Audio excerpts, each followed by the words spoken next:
ဖောက်ပြန်နေတဲ့ယောက်ျားကိုလက်စားချေဖို့ယောက်ျားရဲ့အရင်းနှီးဆုံးတငယ်ချင်းနဲ့ဒိတ်လုပ်ခဲ့တယ်။ဒါဟာလက်စားချေဖို့အတွက်အကွက်ချစီစဉ်မှုတစ်ခုပါပဲ။အချိန်တော်ကြာအရာရာပြည့်စုံနေတဲ့အိမ်တော်ရှင်မလို့အားလုံးကအတိအမှတ်ပြုခဲ့ကြပေမဲ့အလုတ်ခရီးကနေအိမ်ပြန်လာတဲ့တနေ့မှာခင်မွန်းကိုတခြားမိန်းကလေးနဲ့အိမ်မှာရှိနေတာမြင်လိုက်ရတဲ့အခါကျမအားတင်သွားခဲ့ရတယ်။ခံစားရတာကိုဖြေဖြောက်ဖို့ဘားတစ်ခုသွားခဲ့တယ်။ခင်မွန်းကိုကျမခံစားရတယ်လို့နာကျင်မှုမျိုးကိုခံစားစေခြင်းခဲ့တယ်။အဲ့ချိန်မှာပဲခင်မွန်းရဲ့တငယ်ချင်းကတိုက်ဆိုင်ရောက်လာပြီးကျမကိုနှစ်သိမ့်ပေးခဲ့တယ်။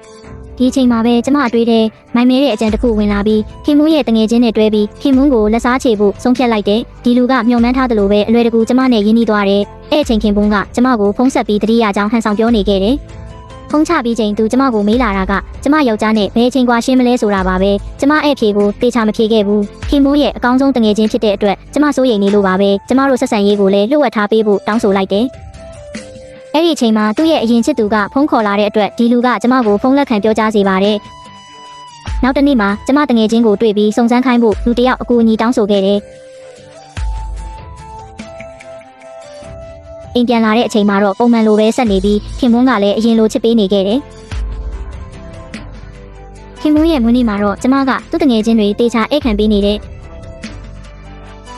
အဲ့ဒီအချိန်မှာဒီလူကမတိမတာနဲ့ကျမလက်ကိုထိနေခဲ့တယ်။ခင်မွန်းနဲ့သူ့တငယ်ချင်းတွေကဒီလူကိုသူ့ရဲ့အရင်ချစ်သူနဲ့ပြန်တွဲဖို့တိုက်တွန်းနေခဲ့တယ်။သူတို့ကအရင်ချစ်သူကသူ့ကိုစိတ်ဆိုးပြီးထားခဲ့တာကိုပြောခဲ့ပေမဲ့ဒီလူကဘာမှမခံစားရဘူး။အရင်ချစ်သူကသူ့ကိုဖောက်ပြန်ပြီးထားခဲ့လို့မယုံကြည်တော့ကြောင်းပြောလိုက်တယ်။အခုတော့သူမကိုဘလို့မှမခံစားတော့ဘူး။ချစ်သူအစ်စ်လည်းရှိနေပြီးသားလို့ပြောလိုက်တယ်။ခင်မွန်းကဘာတူလဲဆိုတာမေးလိုက်တော့ဒီလူကကျမနာမည်ကိုပြောလိုက်တယ်။